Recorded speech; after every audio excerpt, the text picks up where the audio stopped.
CEO is calling out poor influencer etiquette. So we've recently discussed influencer etiquette at parties. Yes. Sometimes there's like pushing and shoving and such, and sometimes it's perfectly fine. Well, what about behind the scenes? So a PR founder is calling out shady influencer behavior. Well, Natasha Hatherall, CEO and founder of Tishtash Communications, jumped on Instagram to highlight some bad influencer behavior. She said, in terms of agency/influencer etiquette, ringing our office, having a hissy fit with my office manager because you were not invited to our event.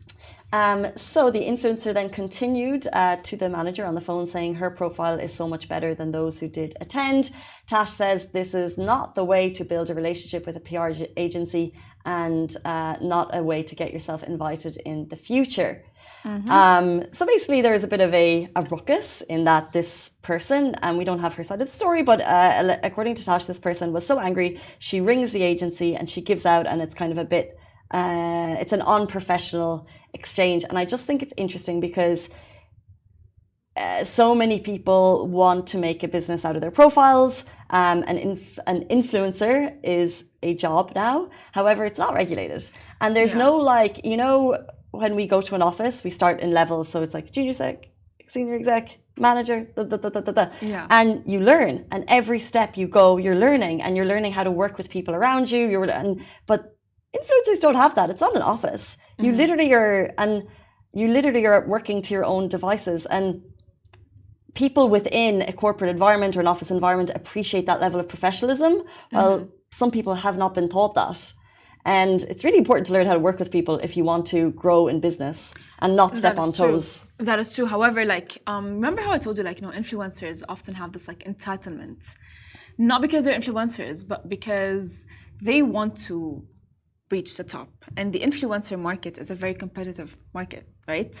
It's like there's always a new influencer coming up. And there's always a competition. And if you're not the best, if you're not invited to all of these events, if you're not getting all of the free stuff and all of these things, then someone else is and someone else will. You know what I mean? And so I do understand like both sides. However, an etiquette needs to be learned by influencers, because they will always be like, oh yeah, you know what, if I'm not going to go after what I want, if I'm not going to be ringing the doors, ringing the bells, and working really hard to get to the events that I want to get to so I can get more fame and more recognition, they think in their minds that they will actually lose. However, I think it should be like regulated, since it's a job right now. Yeah, we certainly don't mean all influencers, you know. Of course, 100%. There's obviously a really hardworking community there. But I guess like with all, maybe some bad eggs. I mean, put it negative, make it sound negative for the rest of the industry, because obviously there's many who would never dare to have that type of conversation with someone. But yeah, I agree. Like it's just, I think never burn a bridge.